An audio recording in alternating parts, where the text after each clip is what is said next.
ఈరోజు మళ్ళీ హాస్పిటళ్లలో మందుల కొరత, హాస్పిటళ్లలో నాడు నేడు ఆగిపోయింది, హాస్పిటళ్లలో డాక్టర్ల కొరత, హాస్పిటళ్లలో నర్సుల కొరత, ఆరోగ్యశ్రీ బిల్లులు ఇచ్చే కార్యక్రమం లేదు. ఈరోజు పిల్లలకు సంబంధించి జనవరి నుంచి ఫిబ్రవరి మార్చికి సంబంధించిన క్వార్టర్కు సంబంధించిన విద్యా దీవెన సొమ్ము మామూలుగా మేలో ఇవ్వాలి. తన ప్రభుత్వం వచ్చింది జూన్లో వెంటనే అది ఇచ్చేయాలి. ఇంతకుముందు కోడ్ అనుకుంటే కోడ్ తర్వాత వచ్చిన తర్వాత ఇవ్వాలి. ఈరోజు జనవరి ఫిబ్రవరి మార్చికు సంబంధించిన క్వార్టర్ పెండింగ్, ఏప్రిల్ మే జూన్కు సంబంధించిన quarter pending, July August September కూడా క్వార్టర్కు సంబంధించి 3 క్వార్టర్లకు సంబంధించిన విద్యా దీవెన సొమ్ము పెండింగ్. అదే వైఎస్ఆర్సీపీ ప్రభుత్వం ఉన్నప్పుడు, మా ప్రభుత్వం ఉన్నప్పుడు ప్రతి 3 నెలలకు ఒకసారి, 3 నెలలు అయిపోయిన వెంటనే విద్యా దీవెన సొమ్ము ప్రతి అమ్మ ఖాతాలోనూ, ఆ పిల్లాడి ఖాతాలోనూ, ఆ పాప ఖాతాల్లోనూ, ఇద్దరు జాయింట్ అకౌంట్లోనూ నేరుగా పడిపోయింది. ఈరోజు విద్యా దీవెన 3 క్వార్టర్లకు సంబంధించి బిల్స్ పెండింగ్ ఉన్నా పట్టించుకునే నాతుడు లేడు. వసతి దీవెన ఇవ్వాల్సింది ఇవ్వకుండా అవి కూడా ఎగరగొ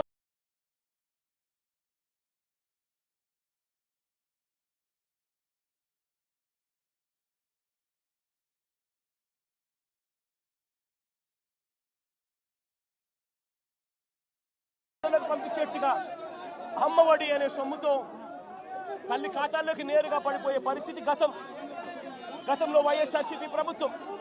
అమ్మఒడి గాలికి ఎదలేశారు. గోరుముద్దలో రోజుకొక మెనూ పెడుతూ పిల్లలను అల్లారు ముద్దుగా చూసుకుంటా ఉన్న వాళ్ళ మేనమామ ప్రభుత్వం వైఎస్ఆర్సీపీ ప్రభుత్వం అయితే, ఈరోజు చంద్రబాబు నాయుడు గారి ప్రభుత్వంలో పిల్లలు ఇవాళ తిండి తినలేక పిల్లలు ధర్నాలు చేస్తూ హాస్పిటల్లోకి ఇవాళ చేరుతా ఉన్న పరిస్థితులు ఈరోజు కనిపిస్తూ ఉన్నాయి. బడులలో ఇంగ్లీష్ మీడియం గాలి కొదిలేశారు. టోఫుల్ అన్నది 3వ తరగతి నుంచి పీరియడ్గా పిల్లలకు పెడుతూ ఇంగ్లీష్లో తర్ఫీదిచ్చే కార్యక్రమం వైఎస్ఆర్సీపీ ప్రభుత్వం చేస్తూ ఉంటే, ఈరోజు టోఫుల్ క్లాసులను పూర్తిగా ఎత్తేసినారు. నిజంగా నేను ఆశ్చర్యం కలుగుతూ ఉంది. గవర్నెన్స్ విషయంలో అదే వైఎస్ఆర్సీపీ ప్రభుత్వం ఉన్నప్పుడు, అదే వాళ్ళ జగనన్న ప్రభుత్వం ఉన్నప్పుడు, ఆ పేదల జగనన్న ప్రభుత్వం ఉన్నప్పుడు ప్రతి పథకము డోర్ డెలివరీ జరిగేది. పెన్షన్ ఇంటికే వచ్చేది,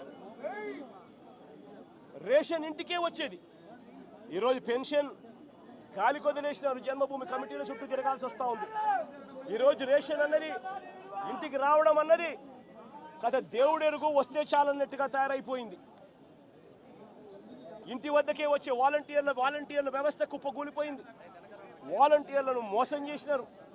సచివాలయ సిబ్బందిని కూడా ఇష్టం వచ్చినట్టుగా వాళ్ళను అక్కడికి ఇక్కడికి సచివాలయ వ్యవస్థను నిర్వీర్యం చేసేందుకు అక్కడికి ఇక్కడికి ట్రాన్స్ఫర్ ఆర్డర్లతో చేసేసి సచివాలయ వ్యవస్థను కూడా కుప్పకూల్చారు. గవర్నెన్స్ లేదు, డోర్ డెలివరీ లేదు, స్కూళ్ళు బాగలేవు, స్కూల్ పిల్లలకు ఇచ్చాల్సిన విద్యా దీవెన, వసతి దీవెన, అమ్మఒడి ఇవన్నీ కూడా ఆగిపోయాయి. హాస్పిటల్స్ బాగలేవు, రైతుల పరిస్థితి బాగలేదు. ఇక సూపర్ 6, సూపర్ 7 గురించి మాట్లాడాల్సి వస్తే వాటి గురించి ఏమైనా చంద్రబాబు అని అంటే, ఇదే పెద్ద మనిషి చంద్రబాబు నాయుడు నోట్లో నుంచి వచ్చే మాటలు ఏమిటి? సూపర్ 6 అంటే ఏమిటి నాకు గుర్తులేదే. సూపర్ 6, సూపర్ 7 ఇవా రాష్ట్రంలో అని ఇవాళ అంటా ఉన్నారు. ఇవాళ నిజంగా ఇదే పెద్ద మనిషి చంద్రబాబు నాయుడు అడుగుతాను, ఎన్నికలప్పుడు ఈ పెద్ద మనిషి చంద్రబాబు నాయుడు గారు అన్న మాటలు ఏమిటి? ఎన్నికలప్పుడు ఈ పెద్ద మనిషి చంద్రబాబు నాయుడు గారు ప్రతి ఎమ్మెల్యే అభ్యర్థిని ఇంటికి పంపించి డోర్ టు డోర్ క్యాంపెయిన్ చేస్తూ అన్న మాటలు ఏమిటి? పిల్లాడు కనపడితే చాలు, నీకు 15,000, నీకు 15,000, నీకు 15,000, నీకు 15,000 సంతోషం.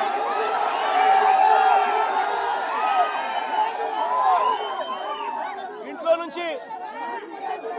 నుంచి ఆ పిల్లల అమ్మ బయటకు వచ్చింది అనంటే, ఆ అమ్మతో పాటు వారి చిన్నమ్మనో వారి పెద్దమ్మనో బయటకు వచ్చిందనంటే నీకు సంతోషమా అనేవాడు. ఇంట్లో నుంచి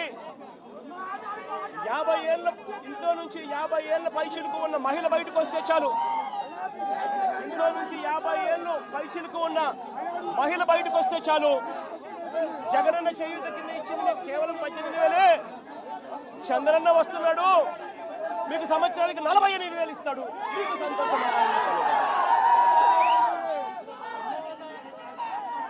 ఇదే చేద్దాం చంద్రబాబు నాయుడు.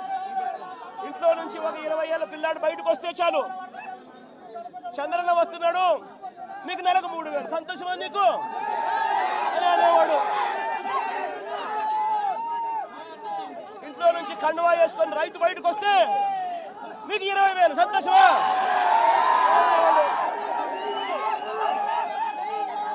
అడుగుతా ఉన్నా, సూపర్ 6 అన్నావు, సూపర్ 7 అన్నావు, ఇంటింటికి వెళ్ళి అబద్ధాలు చెప్పావు, మోసం చేస్తా ఉన్నావు. మోసంలో నుంచి కోపం పుడతా ఉంది. ఆ కోపంలో ప్రజలు రోడ్డు ఎక్కకూడదు అని చెప్పి, ప్రజల తరపున ఎవరు ఉండకూడదు అని చెప్పి ఎంతటి దుర్మార్గంగా కేసులు పెడతా ఉన్నారు, ఎంత దుర్మార్గంగా పోలీసు వ్యవస్థను మీరు వాడుకుంటా ఉన్నారు. ఇవన్నీ గమనించమని చెప్పి ప్రజలను కోరుతా ఉన్నా. చంద్రబాబు నాయుడు గారికి ఇప్పటికైనా గట్టిగా చెప్తా ఉన్నా, అయ్యా చంద్రబాబు నాయుడు గారు, చేసిన తప్పులు ఒప్పుకోండి, ప్రజలను క్షమాపణ అడగండి, అడిగి ప్రజలకు చేతనైన మంచి చేసే కార్యక్రమం చేయమని అడుగుతా ఉన్నా. ఇలా చేయకపోతే మీ పుట్టగతులు ఉండవు, వేగంగా మీ పాపాలన్నీ పండుతా ఉన్నాయి. శిశుపాలను పాపాల మాదిరిగా మీ పాపాలు చాలా వేగంగా పండుతా ఉన్నాయి.